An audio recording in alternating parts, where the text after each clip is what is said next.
최고의 법률 전문가들과 함께하는 GBC 법률 상담의 구도경입니다. 복잡하게만 느껴지는 유산 상속 및 증여. 미리 준비해야 하는 것을 알면서도 막상 어렵다는 생각에 미루는 분들 계시죠? 또는 이미 리빙 트러스트가 있는 분들도 시간이 지나면서 여러 가지 질문이 생기기 마련입니다. 그래서 오늘 법률 상담 시간에는 유산 상속 관련 자주 하는 질문들의 답을 들어보겠습니다. 도움을 주시기 위해서요. 유산 상속법 전문 박유진 변호사님 나오셨습니다. 안녕하세요. 네, 안녕하세요. 반갑습니다. 네, 반갑습니다. 변호사님, 리빙 트러스트가 아직 없는 분들은 일단 리빙 트러스트 만드시는 게 이 유산 상속 계획의 첫 번째 단계겠죠? 네, 맞습니다. 아무래도 리빙 트러스트는 상속에 포커스가 맞춰져 있다 보니까 요즘은 살아생전에 자녀분들한테 증여를 하시기보다는 사후에 자녀분들에게 상속을 주고자 하시는 분들이 굉장히 많으시거든요. 네네. 그러다 보니 상속을 제대로 잘 받게 하기 위해서는 리빙 트러스트가 꼭 있으셔야 되는 필수 요건이 되는 셈이죠. 맞습니다. 근데 이 리빙 트러스트가 있다고 하더라도 우리가 계속해서 관리를 좀 하고 업데이트도 해야 하죠. 맞습니다. 그래서 제가 손님들한테 이제 업데이트를 하게 되거나 아니면 고치실 때 세 가지의 경우라고 말씀을 드리거든요. 네. 업데이트를 한다라는 것은 대부분 자산에 대해서 업데이트를 할 때가 많습니다. 네. 그러니까 부동산 A를 갖고 있다가 부동산 B를 트러스를 만든 이후에 구매를 한다고 하게 되게 되면은 부동산 B를 트러스의 이름으로 아예 구매가 가능하시거든요. 네. 그런다고 하면은 자동적으로 부동산 B가 트러스의 이름으로 구매함으로써 이제 트러스의 업데이트이 되는 겁니다. 그러니까 주로 업데이트는 자산 목록에 맞춰서 저희가 일어난다라고 자산 목록에 맞춰서 일어난다 말씀을 드리고요. 네네. 어멘먼은 주로 상속 조항이라든지 아니면은 해당 조항들을 몇몇 조항들을 바꾸는 데 있습니다. 그래서 어멘먼은 그러다 보니 예를 들어서 상속에서 뭐 아들 둘인데 반반을 준다가 아니고 큰 아들이 이제 큰 부자가 되었으니 작은 아들에게만 100%를 주겠습니다. 뭐 이런 식으로 바꾸신다든지 했었을 때 얘기고요. 세 번째는 리스테이먼이라고 부르는데 그거는 트러스트의 이름만 놔둬놓고 다 바꾸시는 거예요. 전체 조항들을 다 바꾸는 거예요? 네, 맞습니다. 그러다 보니 예를 들어서 홍길동이라는 분이 뭐 홈패밀리 트러스를 만들었다라고 한다고 하게 되게 되면은 그분께서 만들어 놓은 트러스의 안에 구성 요소들에 대한 것들을 싹 다 바꾸면서 다만 홈패밀리 트러스라는 이름만 바뀌지 않고 안에 있는 내용을 다 바꾼다라는 거죠. 그러니까 자산 목록만 업데이트하는 경우, 조항만 몇 개의 조항만 어멘드를 하는 경우, 아니면 다 싹 바꾸게 되는 리스테이먼의 경우 이렇게 세 가지로 분류가 됩니다. 네. 그러니까 리빙 트러스트를 한 번 만들어 놓고 영원히 가는 게 아니라 계속해서 업데이트하는 경우가 또 생기는 거잖아요. 맞습니다. 이 부분에서 사실 많이 질문이 나오는 게 뭐냐면은 이 리빙 트러스트 만들고 나서 새로운 부동산을 구매를 했다면 그러면은 이 부동산이 자동으로 리빙 트러스트로 이전이 되는가 하는 질문을 많이들 하시거든요. 맞습니다. 많이들 여쭤보세요. 정말로. 그렇게 되면 너무너무 좋은데 안타깝게도 손님들이 에스크로 컴퍼니라든지 타이틀 컴퍼니에다가 트러스의 존재를 알리셔야지만 그분들이 고객분들께서 바이어분이 트러스를 갖고 계시다라는 걸 알게 된다라는 거죠. 그렇게 해서 셀러가 마지막에 등기를 이제 넘겨주게 되잖아요. 예를 들어서 존 스미스라는 분한테서 부동산을 사오게 된다고 하면은 존 스미스 분이 뭐 김철수 선생님하고 김영희 선생님에게 판매를 하셨을 때 철수, 킴, 영희, 킴 이렇게 해서 주실 수도 있겠지만은 철수, 킴, 영희, 킴, trustees of the Kim Family Trust 이렇게 판매를 하신다고 하게 되면은 그 부동산 자체가 아예 트러스트로 들어오게 된다라는 거죠. 부동산을 살 때 그 트러스트 이름으로 사게 되면은 자동으로 넘어가게 되는 거군요. 그렇죠. 근데 트러스트 이름으로 사지 않으면은 자동 업데이트 되는 건 절대 아니잖아요. 맞습니다. 그러다 보니 많은 분들이 트러스를 만들어 놓고도 자산이 제대로 트러스랑 연결이 안 된 상태에서 돌아가셔서 결과적으로는 자녀분들이 트러스에 들어가지 않은 부동산 때문에 저를 찾아오셔서 프로베이스 저희 사무실을 찾아오셔서 프로베이스를 하게 되는 경우가 꽤 많습니다. 그러면 이미 트러스트 다른 부분에 대해서는 탄탄하게 만들어 놓으셨는데 그 새로 부동산 구매하신 거를 업데이트 안 해서 프로베이스에 가게 되는 거죠? 그렇죠. 그럴 경우에는 저희가 어떻게 콜트에다가 얘기를 하냐면은요. 이제 판사님에게 이제 청원을 드리면서 트러스를 만들어 놓은 것에 대한 것을 증거 자료를 내보이고 네. 돌아가신 분께서 트러스로 이 자산을 이전하고 싶어 하셨으나 음. 그분께서 이전치 못하고 돌아가셨으니 모든 과정, 프로베이 과정을 다 거치면 시간이 너무 많이 걸리거든요. 네네. 그렇게 하지 않고 조금 더 약식 재판격인 헥세드 페티션이라는 게 있습니다. 네. 그 헥세드 페티션을 통해서 부동산에 그러니까 트러스에 들어가 있지 않은 부동산을 트러스 사전에 돌아가시기 전에 넣으셨다라는 의지가 보인다라는 이유로 되도록이면은 사후에도 그 부동산을 트러스로 연결을 해 주세요라고 저희가 약식 청원서를 합니다. 아 그러니까 새로운 부동산을 업데이트 못하고 돌아가셨어도 이미 리빙 트러스트 갖고 계셨으면은 많이 복잡한 단계는 좀 뛰어넘을 수 있는 거네요. 그렇죠. 다행히도 완전히 프로베이스를 정확하게 다 밟으시려고 하게 네. 되면은 요즘은 LA 카운티라든지 오렌지 카운티가 너무 시간이 많이 아 걸리거든요. 그래요? 거의 3년 반에서 4 년이 걸립니다. 근데 와. 그렇지 않고 네. 헥세드 페티션을 한다고 하면은 그래도 뭐 1 년이라든지 그 정도의 시간을 걸려서 네. 부동산 등기를 트러스를 통해서 받아오게 되시는 거죠. 네.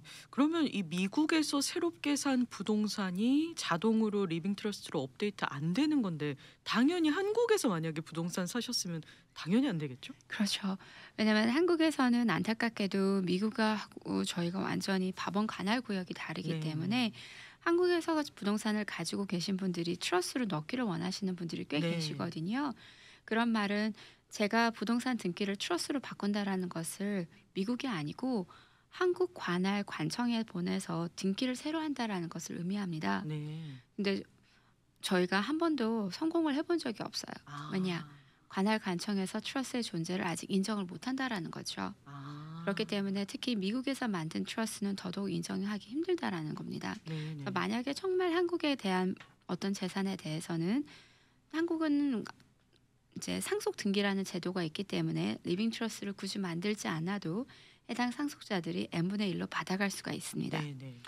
그런데 이제 어떤 분들은 "우리 자녀가 돈에 씀씀이가 해프니 한국 재산을 좀 묶어 놓고 싶습니다."라고 하시잖아요. 네. 그럼 제가 한국에 계신 상속법 변호사님을 소개를 해 드립니다. 그럼 아. 그분을 통해서 등기라든지 이런 부분을 조금 더 자문을 받으실 수가 있고 네네. 한국식 트러스를 만드실 수가 있는 거죠. 아 한국 부동산하고 미국 부동산하고 완전히 별개로 트러스트를 만드셔야 되는 거네요. 맞습니다. 네. 그러면 부동산하고 같은 개념으로 만약에 고급 자동차를 새로 샀는데 이거를 리빙 트러스트에 올리고 싶어요. 그러면은 이것도 내가 새롭게 산 재산이니까 업데이트해서 올려야 되는 건가요? 꼭 그렇게 할 필요는 없어요.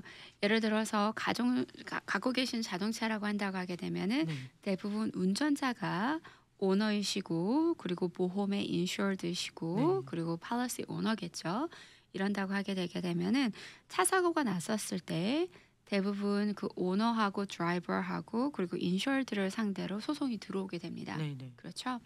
그러면은 대부분 트러스로 한다고 하게 되게 되면은 트러스에 대한 모든 인포메이션을 인슈어드 그러니까 인슈런스 회사에다가 알려줘야 된다라는 건데 그렇게 네. 하지 않으시고도 그냥 개인으로 갖고 계시면서 이제 쭉 잘 운전을 하시다가 나중에는 세상에 안 계셨을 때 굉장히 간단한 폼을 통해서 원하시는 상속자가 해당 고급 자동차를 받아올 수가 있습니다. 아. 다만 이제 해당 고급 자동차를 원하는 상속자가 너무 많으면은 네네. 그들 간에 상속 싸움이 일어날 수가 있기 때문에 네네. 꼭 트러스에 넣지는 않는다고 할지라도 트러스 안에다가 저희가 항상 넣어 드리는 게 뭐냐면은 개인 물품을 어떻게 나눠 줄 것인가에 대해서 본인이 원하는 바를 쓰실 수 있게끔 저희가 서류를 만들어 드립니다. 네. 거기에다가 본인께서 충분히 잘 기술을 하신다고 하게 되게 되면은 원하는 상속자가 간단한 서류를 통해서 DMB에 직접적으로 신청을 하시고 받아가실 수가 있게 된다라는 거죠. 아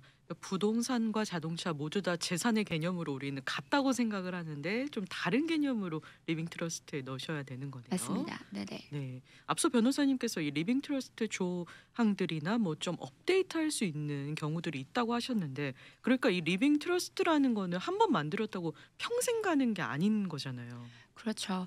대부분 요즘은 젊은 분들이 또 많이 만드시기 네. 때문에요. 그 사이에 자녀가 또 태어나거나 아니면은 이제 다른 자산들이 계속 형성이 된다고 하게 되게 되면은 네. 그때그때마다 자산을 계속 트러스 이름으로 구매를 하시거나 아니면은 상업용 건물을 구매하시는 경우는 굳이 트러스로 구매하시기보다는 자산 보호를 하기 위해서라도 뭐 LLC라든지 코퍼레이션을 통해서 자산을 구매하시는 게 좋거든요. 네네. 트러스를 만드셨을 때 저한테 이미 그 LLC라는 회사의 존재를 알려주셨으면은 제가 이미 작업을 해서 그 LLC가 트러스랑 연결되게끔 도와드렸겠죠. 네네. 그런데 저희가 이미 트러스를 만든 다음에 새로운 상업용 부동산 구매를 위해서 새로운 LLC를 또 만드셨다 한다고 하게 되면은 그때는 그 해당 LLC가 트러스랑 들어오게끔 저희랑 후반부 작업이 한번 남아 있는 셈입니다. 아 역시 업데이트를 하는 작업이 그렇죠. 필요한 거네요.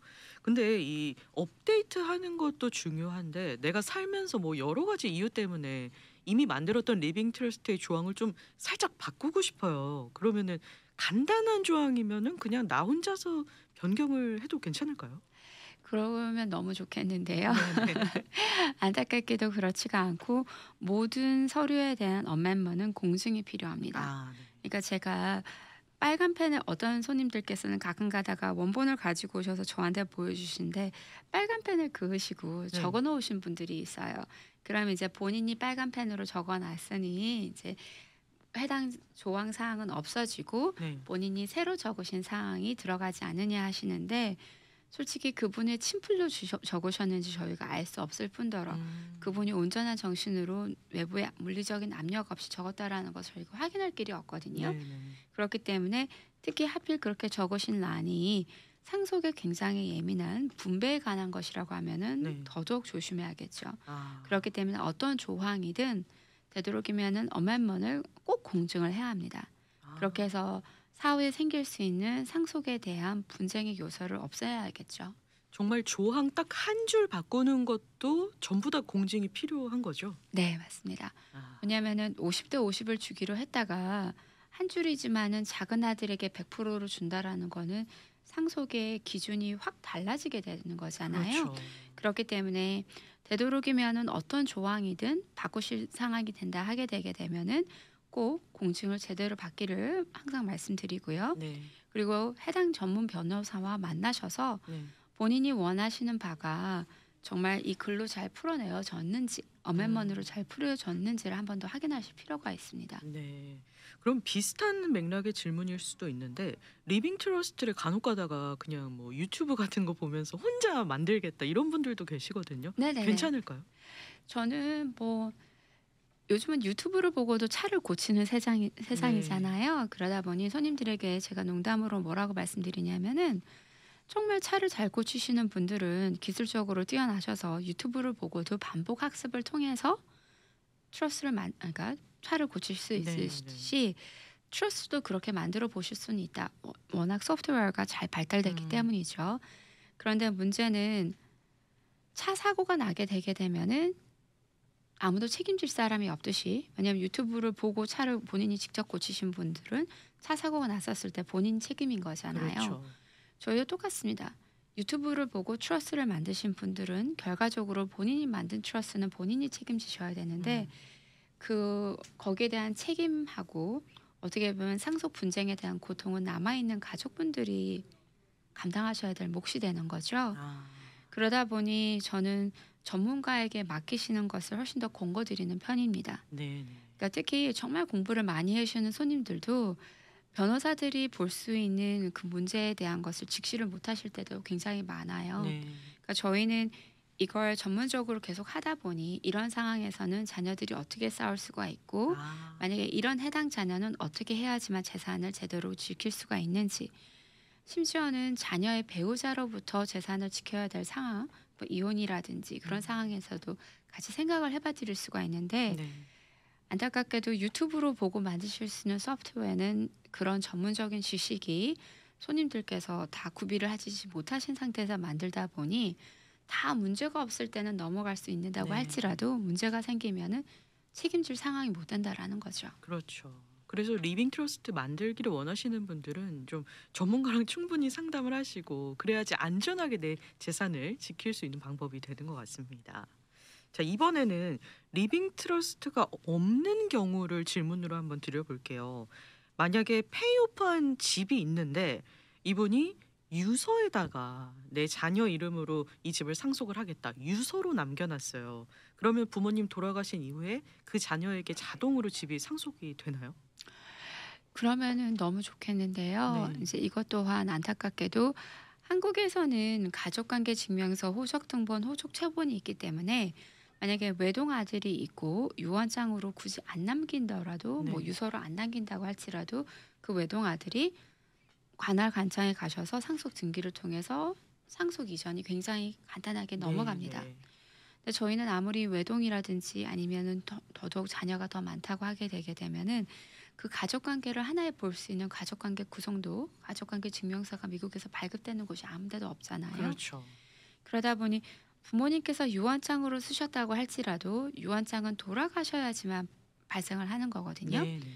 그러면은 이게 개념이 어떠냐면은 부모님이 살아생전에 유언장을 만들어 놓고 그러고 나서 유언장을 통해서 자녀분을 받게끔 해놨는데 이 유언장을 결과적으로는 누가 슈퍼바이즈 하는 곳이 어디냐? 법원에서 관할을 합니다. 네.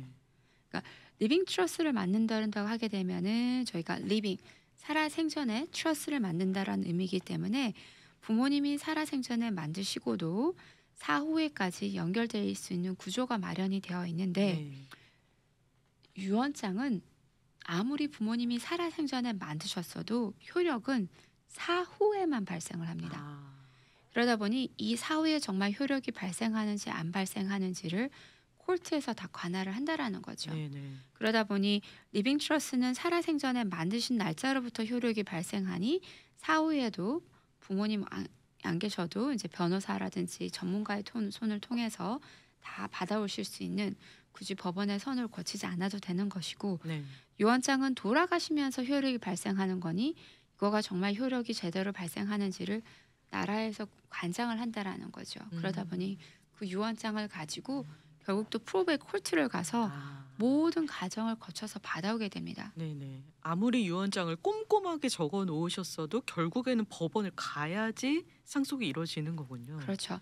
특히 캘리포니아에서는 부동산을 받아가게 되는 그 금액 자체가 굉장히 적습니다. 그러니까 네. 법원을 거치지 않고 받아가실 수 있는 금액 자체가 거의 5만 5천 불 미만이거든요. 아. 그러다 보니 빈 땅이 아니고서는 네네. 웬만해서는 프로베이스를 거치지 않을 수가 없는 거예요. 부모님이 리빙 트러스를 안 만들어 놓고 돌아가신다고 하게 되게 되면은 그러네요. 만약에 5만 5천 불 미만의 땅이라고 한다고 하게 되면은 아니면 정말 그런 부동산이 있다 한다고 하게 되면은 그때도 콜트를 덕싱 하지만은 프로베이처럼 엄청나게 오래된 절차를 거치는 것이 아니고 조금 더 짧은 약식 재판을 거쳐서 받아오게 됩니다. 네. 그러니까 이 유서, 유언장 그리고 리빙 트러스트의 차이를 정확하게 알고 계셔야지 내가 그냥 유언장 썼다고 해서 자동으로 뭐 되겠지 이런 개념을 조금 버리셔야 될 것 그렇죠. 같아요. 네네. 네. 근데 이런 질문도 많이 하시는데요. 만약에 리빙 트러스트가 없는데 미성년자에게 줄 재산을 유서를 통해서 정리를 하고 싶다. 그럼 아직 미성년자이기 때문에 그 후견인, 뭐 가디언이 필요하잖아요. 네네. 적어 놓으면 안전하게 재산을 지킬 수 있다. 이렇게 생각하는 분들도 계시거든요. 저도 그런 경우를 정말 많이 봤습니다. 특히 미성년자 자녀가 있는데 아직은 저는 집이 하나밖에 없어요. 뭐 이러신 분들도 계시거든요. 네. 그런데 그 미성년자의 정확한 후견인을 설정해 주기 위해서라도 트러스트가 필요하게 되는 것이고 아. 더더욱 그 후견인이 결과적으로는 그 해당 자녀의 재산을 관리해 줄 사람이 될지 네. 아니면 제3자에게 관리를 따로 맡기실지를 또 설정하기 위해서 상속 집행자를 정하기 위해서라도 리빙 트러스트가 필요하게 됩니다. 아, 아. 저한테 이제 상담하셨던 분이 이제 이혼을 하시고 네. 이제 자녀를 혼자 키우시는 분이 계셨는데 이분이 저한테 똑같은 질문을 하셨어요. 제가 지금은 집 하나를 가지고 리빙 트러스트를 하고 싶지는 않고 후에 나중에 재산이 더 많아졌었을 때 하면 안 될까요? 라고 하셨는데 그 집 하나를 지키기 위해서라도 그리고 그 집 하나가 자녀에게 잘 가게 하기 위해서라도 음. 트러스가 필요하다라는 거죠. 네네. 만약에 그 해당 부모님께서 그럴 일 없어야겠지만은 트러스가 없는 상태에서 자녀가 아직 미성년일 때 세상을 떠나시잖아요. 네네. 그럼 가디안도 설정을 해야 되고 그 가디안이 정말 이 자녀에 대해서 돈 관리를 제대로 해줄 사람인지 안 해줄 사람인지 이제 콜트에서 다 정하게 됩니다. 네. 그러면은 18세까지 양육을 책임져야 될 사람 그리고 재산 관리를 해줄 사람을 콜트에서 임의적으로 정한다라는 건데 어떨 때는 이제 그분도 바람이 자녀의 아버지가 가디안이 되기를 원치 않아 하셨어요. 아 근데 네네. 아무래도 콜트에서는 생물학적 친부에게 더 많이 권한을 주시게 된다라는 거죠. 그렇기 음. 때문에 지금 자녀의 양육권을 가지고 있는 엄마가 네. 본인 사후에는 우리 아이를 예를 들어서 나의 큰언니에게 맡기고 싶습니다. 네. 라든지 그런 식으로 정확하게 적어 놓으셔야지 큰언니에게 힘을 실어 주시게 되는 거죠. 그러면은 미성년자 자녀의 그 후견인을 리빙 트러스트로 미리 설정을 해 놓으면은 나중에 부모님이 그 미성년자 자녀를 두고 돌아가셨다 하더라도 법원에 가서 뭐 후견인이 맞냐 아니냐 이런 과정을 거치지 않아도 괜찮은 건가요? 네. 이제 법원에서도 아직도 여전히 이제 네. 보고 싶어는 해요. 왜냐하면은 정말 이 후견인이 적합한 분인지, 아 왜냐하면은 돈을 가지고 장난치시는 분은 아닌지, 네네. 아니면은 혹시 범죄 기록은 없는지, 정말 이 아이를 잘 맡아서 키워주실 수 있는 분인지, 네. 만약에 트러스를 안 만들어 놓고 돌아가시게 되는 경우는 주로 후견인이 두 가지 역할을 합니다. 자녀 양육을 해주고 네. 18세가 될 때까지 이 아이의 돈을 제대로 관리를 하면서 하게 되는데 대부분 이럴 때는 콜트에서 돈을 블락을 시켜놔요. 그러니까 이거 가디안 후견인마저도 돈을 마음대로 꺼내게 쓰기보다는 네. 후견인도 특별한 때에 가서 돈을 꺼내 쓰고 어떨 때 돈을 썼다라는 거를 어카운팅을 계속하길 바란다라는 거죠. 아.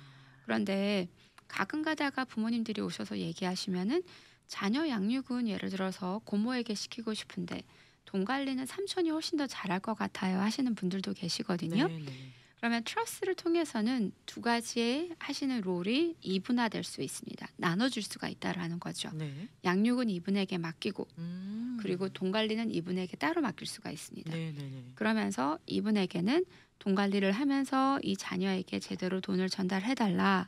그렇게 얘기를 하게 되는 거고, 네. 결과적으로는 자녀의 주 양육자가 재산 관리를 하시는 분에게 매번 양육비라든지 학비라든지 아니면 학비를 직접 내주실 수도 있을 거고요. 그런 방법으로 연결이 됩니다. 음. 근데 이 모든 가정이 근데 그래도 네. 미 시민권자라든지 미국 아이를 제대로 양육을 하고는 건지 콜트에서는 계속 슈퍼바이즈를 하기를 바란다라는 거죠. 음.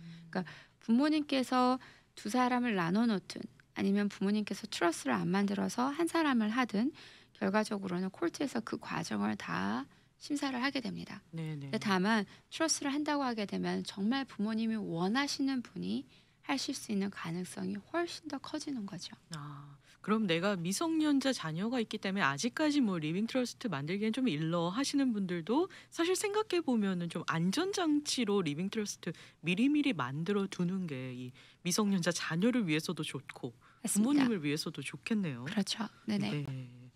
그러면 또 요즘에는 뭐 요즘은 아니죠. 원래 이 리빙 트러스트는 사실 은퇴하시고 이런 분들도 많이들 관심 가지시는 부분인데요.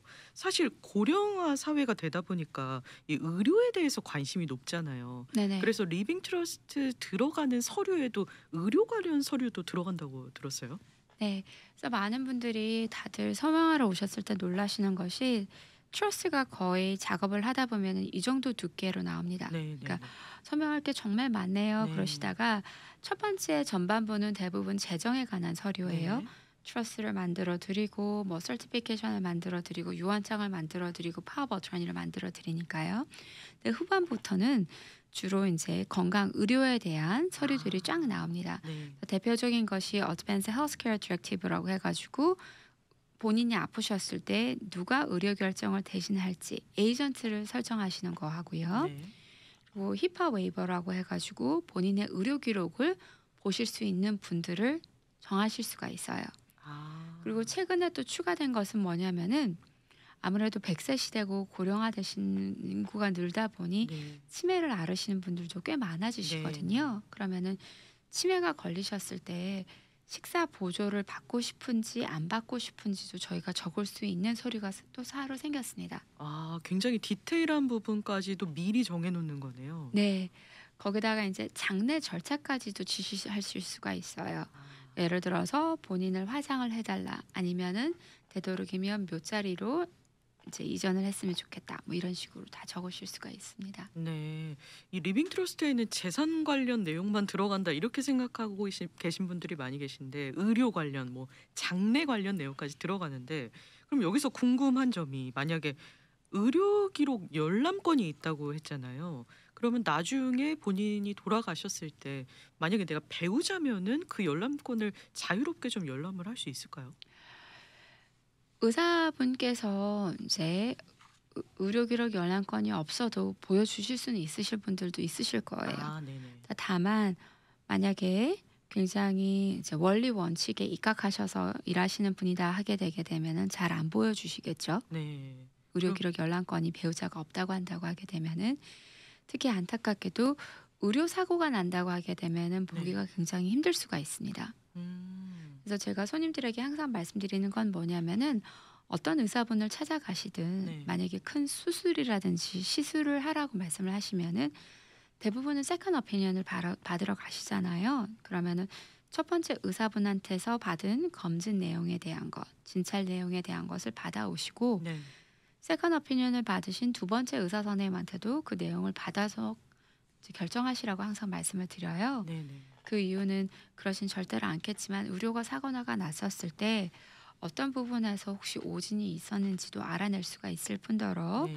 그리고 아시다시피 의료 사고에 대한 것은 소송을 하기가 굉장히 까다롭거든요. 네네. 그러다 보니 의료 사고에 대한 소송을 하는데 가장 중요한 것은 의료 기록이겠죠. 음. 그 의료 기록을 미리 마련해 두시기 위해서라도 네. 조금 이제 해당 병원한테 귀찮게 만드실지라도 네. 의료 관련 기록을 다 받아 놓으시는 것이 좋다라고 항상 말씀을 드립니다. 네.